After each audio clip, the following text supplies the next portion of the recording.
Assalamu alaikum dear students. My name is Ayaz and I am your computer science teacher for grade 10th.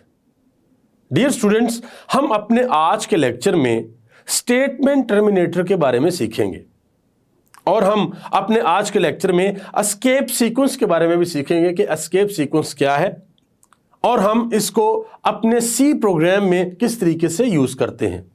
सो आइए अपने आज के lecture को start करते हैं।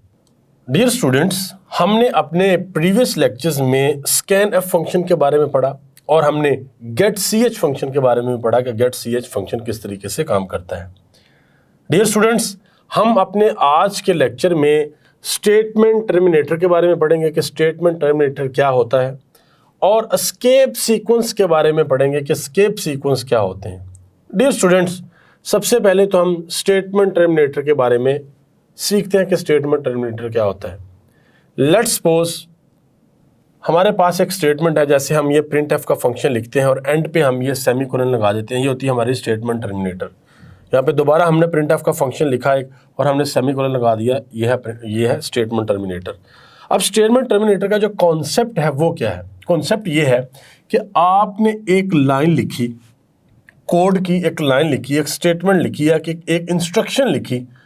अब ये सी लैंग्वेज के अंदर एक इंस्ट्रक्शन आपने लिख दी है और इसके बाद आप क्या करते हैं, इस तरीके से सेमीकोलन लगा देते हैं। इसे हम कहते हैं स्टेटमेंट टर्मिनेटर। ये इसको हम कहते हैं स्टेटमेंट टर्मिनेटर। डियर स्टूडेंट्स, जो हमारा कंपाइलर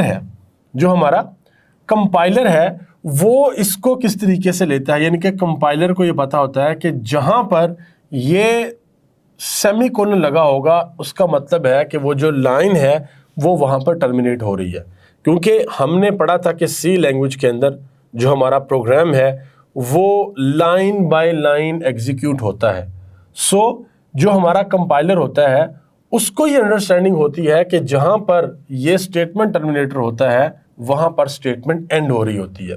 और अगर हम ये जो स्टेटमेंट टर्मिनेटर है सेमीकोलन, अगर हम अपनी एक स्टेटमेंट के बाद इसको यूज ना करें तो कंपाइलर को पता नहीं चलेगा और कंपाइलर हमें क्या दे देगा, एरर दे देगा। लेट्स सपोज हम लाइन नंबर 7 के ऊपर लाइन नंबर 7 पे हमने क्या किया, एक कोड लिखा और उस कोड के आगे आनी थी स्टेटमेंट टर्मिनेटर ने इस तरीके से, बट हमने स्टेटमेंट टर्मिनेटर हम भूल गए, हमने नहीं लिखा। तो क्या होगा, आपको लाइन नंबर 8 के ऊपर एरर आ जाएगा और एरर ये आ जाएगा कि इस लाइन से पहले कहीं पे स्टेटमेंट टर्मिनेटर आना जो आपने यूज नहीं किया। So statement terminator is very easy कि आपकी कोई भी एक स्टेटमेंट है, एक इंस्ट्रक्शन है, आपने उसको टर्मिनेट करना है। एवरी स्टेटमेंट को आपने टर्मिनेट करना है सी लैंग्वेज के अंदर। जब आप स्टेटमेंट्स लिख रहे हैं, आप वेरिएबल को डिक्लेयर कर रहे हैं, आप वेरिएबल को इनिशियलाइज कर रहे हैं, आप प्रिंट एफ का फंक्शन लिख रहे हैं, आप स्कैन एफ का फंक्शन लिख रहे हैं, तो आपने क्या करना है कि जो भी स्टेटमेंट या जो आपकी इंस्ट्रक्शन कंप्लीट होती है आप उसे क्या करते हैं, साथ साथ आप उसको टर्मिनेट करते जाते हैं via statement terminator. So dear students, ये तो बहुत आसान है स्टेटमेंट टर्मिनेटर, आपकी अंडरस्टैंडिंग हो गई कि स्टेटमेंट टर्मिनेटर क्या होता है। आज के लेक्चर में जो टॉपिक हम डिटेल में पढ़ने के लिए जा रहे हैं, that is escape sequence. Escape sequence क्या होता है?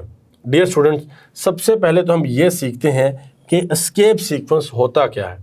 लेट्स सपोज हम एक प्रिंट एफ का फंक्शन लिखते हैं। हमारे पास ये फंक्शन है प्रिंट एफ का एक फंक्शन है और इसमें हम क्या लिखते हैं,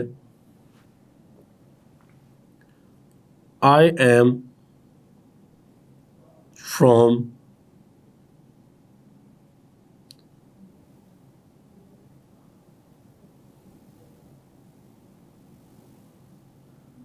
पाकिस्तान, आई एम फ्रॉम पाकिस्तान। और इसी तरीके से हम एक और यहां पे प्रिंट एफ का फंक्शन लिखते हैं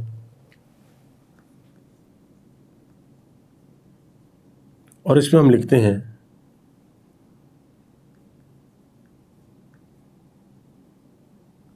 name is Qasim, I am from Pakistan and my name is Qasim. हमने प्रिंट एफ का फंक्शन लिखा और फिर हमने स्टेटमेंट टर्मिनेटर का इस्तेमाल किया, फिर हमने दोबारा प्रिंट एफ का फंक्शन लिखा, फिर हमने स्टेटमेंट टर्मिनेटर का इस्तेमाल किया। डियर स्टूडेंट्स, जब हम अपने मेन फंक्शन की बॉडी में ये दो स्टेटमेंट लिखेंगे और अपने प्रोग्राम को एग्जीक्यूट करेंगे, पहले बिल्ड करेंगे, देखेंगे कि हमारे प्रोग्राम में कोई एरर तो नहीं, अगर कोई एरर हुआ उसे हम रिजॉल्व करेंगे और रिजॉल्व करने के बाद हम क्या करेंगे कि अपने प्रोग्राम को रन करेंगे, एग्जीक्यूट करेंगे। डियर स्टूडेंट्स, हमारे इस प्रोग्राम की आउटपुट क्या आएगी हमारे पास? वो आउटपुट कुछ इस तरह से आएगी। आई am from Pakistan, I am from Pakistan, और बिल्कुल इसके साथ ही आगे आ जाएगा माई नेम इज कासिम।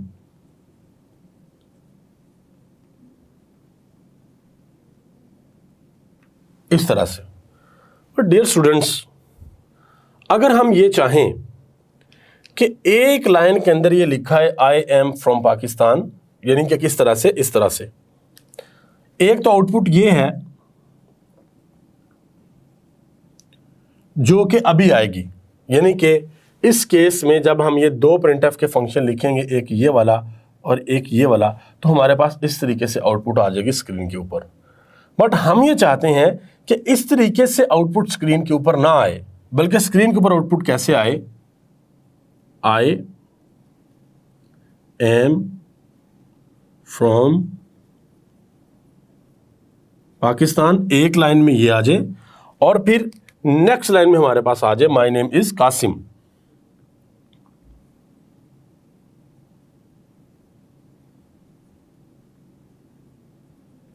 इस तरीके से ये आउटपुट हम चाहते हैं कि हमें इस तरह से आउटपुट आए। डियर स्टूडेंट्स, अगर हम इस तरह की आउटपुट लेना चाहते हैं तो उसके लिए हमें क्या करना पड़ेगा? उसके लिए हमें अपनी लाइन को यहां से ब्रेक करना पड़ेगा और ये जो हमारी आउटपुट है इसे हमें न्यू लाइन से स्टार्ट करना पड़ेगा। सो डियर स्टूडेंट्स, जो एस्केप सीक्वेंस है ये हमें फैसिलिटी प्रोवाइड करता है कि हम एस्केप सीक्वेंस को यूज करते हुए अपनी लाइन को ब्रेक कर सकते हैं, या फिर अगर हमें अपने इन वर्ड्स के इन बिटवीन स्पेस देनी हो तो हम वो स्पेस यानी कि टैब स्पेस दे सकते हैं। अब एस्केप सीक्वेंस कौन कौन से हैं, ये हमारे पास एक टेबल है। हम इस टेबल से सीखने की कोशिश करते हैं कि हमारे पास एस्केप सीक्वेंस कौन कौन से हैं। सबसे पहले आप देखें, अगर हमने अपने प्रोग्राम के अंदर एक आउटपुट लेनी है और उस आउटपुट में हम किसी एक जगह पे ये सिंगल इन्वर्टेड कोमा शो करना चाहते हैं, तो उसके लिए हमें क्या करना पड़ेगा? लेट्स सपोज ये कासिम के आगे हमने सिंगल इन्वर्टेड कोमा इस तरीके से शो करना है, तो इसके लिए हमें क्या करना पड़ेगा? इसके लिए हमें बैकस्लैश और सिंगल इन्वर्टेड कोमा इस तरीके से लगाना पड़ेगा। हम प्रोग्राम के अंदर कैसे लगाएंगे? यानी कि यहां पे हम प्रिंट एफ का फंक्शन लिखते हैं, प्रिंट एफ, और यहां पे अगर हमने ये सिंगल इन्वर्टेड कोमा लगाना है तो कैसे लगाएंगे? हम लगाएंगे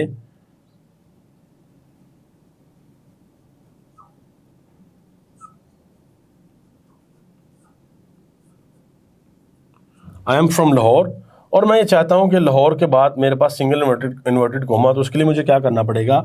बैकस्लैश इस तरीके से, और यहां पे हम फिर डबल कोट्स क्लोज करेंगे और फिर ये स्टेटमेंट टर्मिनेटर लगेगा। सो जब इसकी आउटपुट हमारे पास आएगी तो लाहौर के साथ यहां पे हमारे पास क्या आएगा? सिंगल इन्वर्टेड कोमा लिखा हुआ आएगा। इसी तरीके से अगर हम एक बैकस्लैश जो है, ये सिंपल बैकस्लैश, ये बैकस्लैश यानी कि इस तरीके से एक बैकस्लैश शो करना चाहते हैं, तो उसके लिए हमें क्या करना पड़ेगा? उसके लिए हमें अपने प्रिंट एफ के फंक्शन में डबल बैकस्लैश का यूज करना पड़ेगा इस तरीके से। और इसी तरीके से अगर हमें अपने प्रोग्राम में एक साउंड, अलर्ट साउंड जनरेट करवानी है, तो उसके लिए क्या करना पड़ेगा? उसके लिए हमें बैकस्लैश ए यूज करना पड़ेगा। और अगर हमने एक कैरेक्टर अपना रिमूव करना है, प्रीवियस कैरेक्टर रिमूव करना है, तो उसके लिए हमें क्या करना पड़ेगा, उसके लिए हमें \b यूज करना पड़ेगा। और अगर हमने न्यू लाइन पे जाना है, लेट्स सपोज हमारी ये आउटपुट आ रही है और हम चाहते हैं कि माई से हमारी जो लाइन है न्यू स्टार्ट हो जाए, यहाँ जिस तरीके से हमने ये लिखा है I am from Pakistan, my name is Qasim, तो उसके लिए हमें \n लगाना पड़ेगा। यानी कि यहाँ पे हम इस प्रोग्राम में हम समझने की कोशिश करते हैं कि हमने हेडर के अंदर इंक्लूड और stdi.h फाइल हमने इंक्लूड कर ली, वर्ड मेन का फंक्शन हमने लिखा और फिर यहाँ पे हमने printf my name is Kashif लिखा। अब मैं ये चाहता हूं कि हमारी जो आउटपुट है वो कुछ इस तरह से आए। आउटपुट हमारी इस तरह से आए, माई नेम इज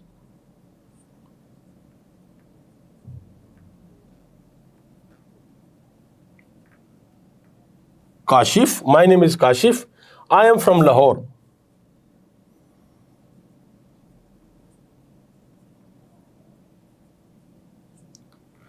इसके लिए डियर स्टूडेंट्स क्या करना पड़ेगा, इसके लिए हमें यहां पे लाइन ब्रेक करवानी पड़ेगी। उसके लिए हम क्या करेंगे, सिंपल यहां पे \, और यहां पे हम ऐसे n लिखेंगे। जैसे हम \n लिखेंगे तो होगा क्या कि ये काशिफ के बाद लाइन ब्रेक हो जाएगी और ये वाली जो आउटपुट है ये नेक्स्ट लाइन से हमारे पास स्टार्ट होगी। So it's very easy. इसी तरह से अगर हम क्या करना चाहते हैं, अगर हम एक printf का फंक्शन लिखें और उस printf के फंक्शन में लेट्स सपोज ये लाहौर है और लाहौर के बाद मैं यहाँ पे लेट्स सपोज यहाँ पे लिखता हूँ 2 और मैं ये चाहता हूँ कि लाहौर के बाद ये जो 2 लिखा है ये थोड़ी सी स्पेस हो और फिर यहाँ पे 2 लिखा है। इसके लिए हमें क्या करना पड़ेगा, यहाँ पे \t लिखना पड़ेगा, यानी कि जो टैब स्पेस होती है वो हमें देना पड़ेगी। और टैब स्पेस हमारी कितने कैरेक्टर की स्पेस होती है, वो होती है हमारी 8 कैरेक्टर की स्पेस होती है, यानी कि 1 2 3 4 5 6 7 8 कैरेक्टर की स्पेस हम क्या करते हैं, हम फॉरवर्ड कर देते हैं, यानी कि उतनी स्पेस छोड़ देते हैं। So dear students, escape sequence is very interesting कि अगर हमने सिंगल कोट अगर शो करना है, सिंगल इन्वर्टेड कोमा है, इसको सिंगल कोट कहते हैं, ये अगर हमने शो करना है उसके लिए हमें \, इसको यूज करना पड़ेगा। अगर हमने \, शो करनी है तो हमें \, लिखनी पड़ेगी। अगर हमने अपने प्रोग्राम में एक लॉजिक हम लिखते हैं, लेट्स सपोज हम एक प्रोग्राम बनाते हैं और उस प्रोग्राम के अंदर हम यूजर से डिफरेंट वैल्यूज लेते हैं, हम एक स्टूडेंट से उसके नंबर्स लेते हैं। एक स्टूडेंट है, उसने एक एग्जाम दिया है और उस एग्जाम में उस स्टूडेंट के डिफरेंट सब्जेक्ट्स में डिफरेंट नंबर्स हैं।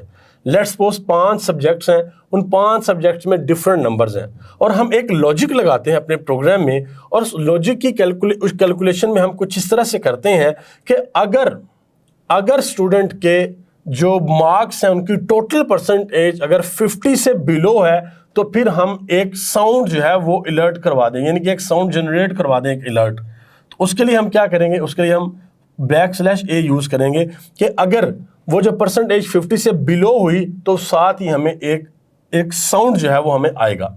इसी तरह से अगर हमने अपने प्रीवियस कैरेक्टर को रिमूव करना है तो उसके लिए हमें क्या करना पड़ेगा, \b का यूज करना पड़ेगा।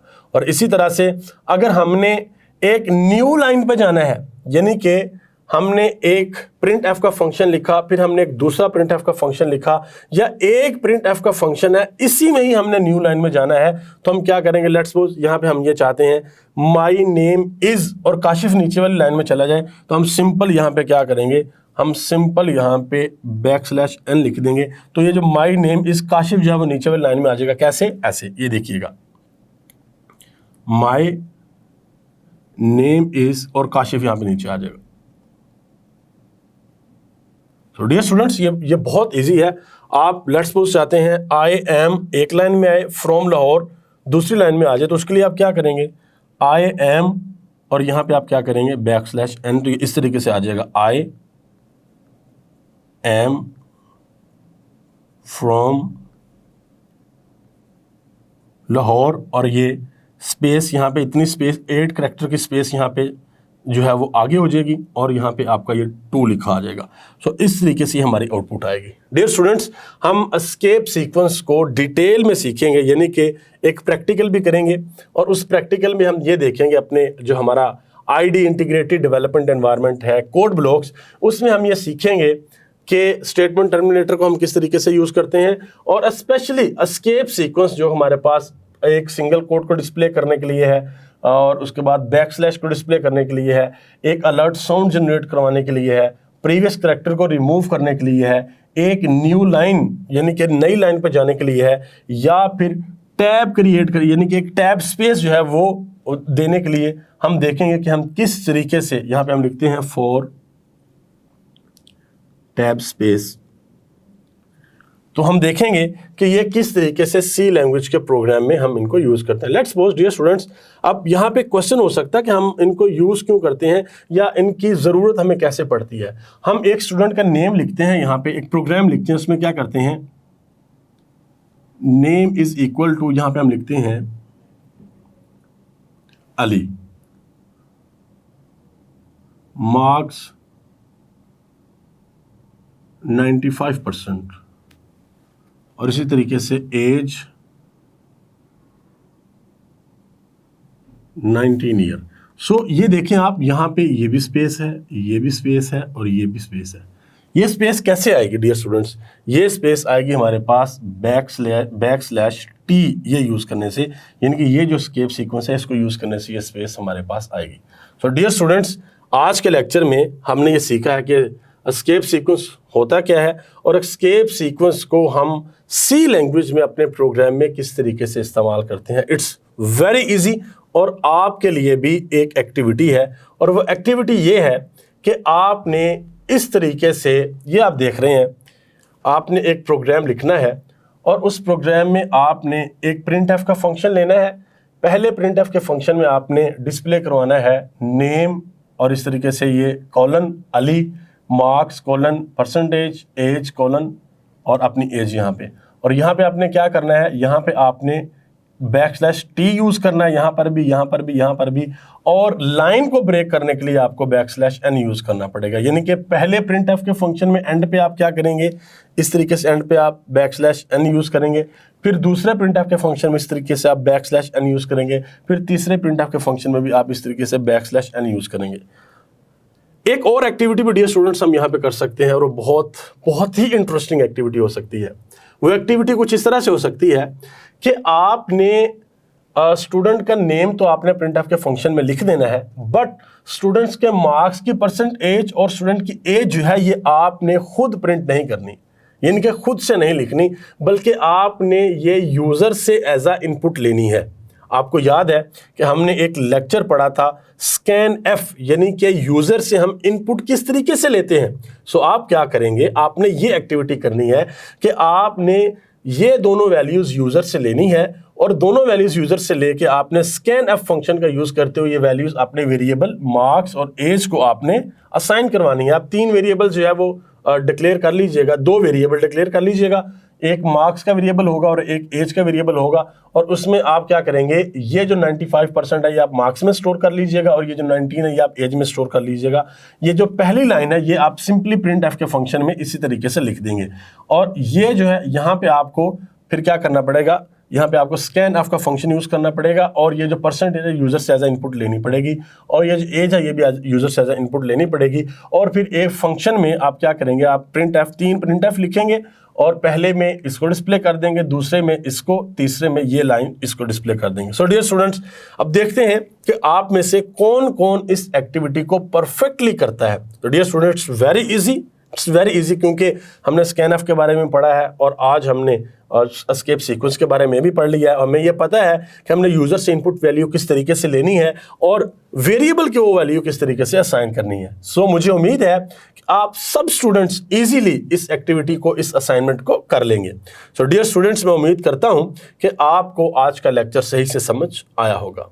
सो डियर स्टूडेंट्स, ये था हमारा आज का लेक्चर, जिसमें हमने ये सीखा कि स्टेटमेंट टर्मिनेटर क्या होता है और हम इसको किस तरीके से इस्तेमाल करते हैं, और हमने ये भी सीखा कि एस्केप सीक्वेंस क्या है, एस्केप सीक्वेंस की फॉर्मेशन कैसे होती है, और हमने ये भी सीखा कि एस्केप सीक्वेंस को जब हम सी प्रोग्राम के अंदर इस्तेमाल करते हैं तो वो इस्तेमाल करने का वे क्या है। तो डियर स्टूडेंट्स, मैं उम्मीद करता हूं कि आपको आज का लेक्चर सही से समझ आया होगा। हम जल्द मिलेंगे अपने नेक्स्ट लेक्चर में, तब तक के लिए अल्लाह हाफिज।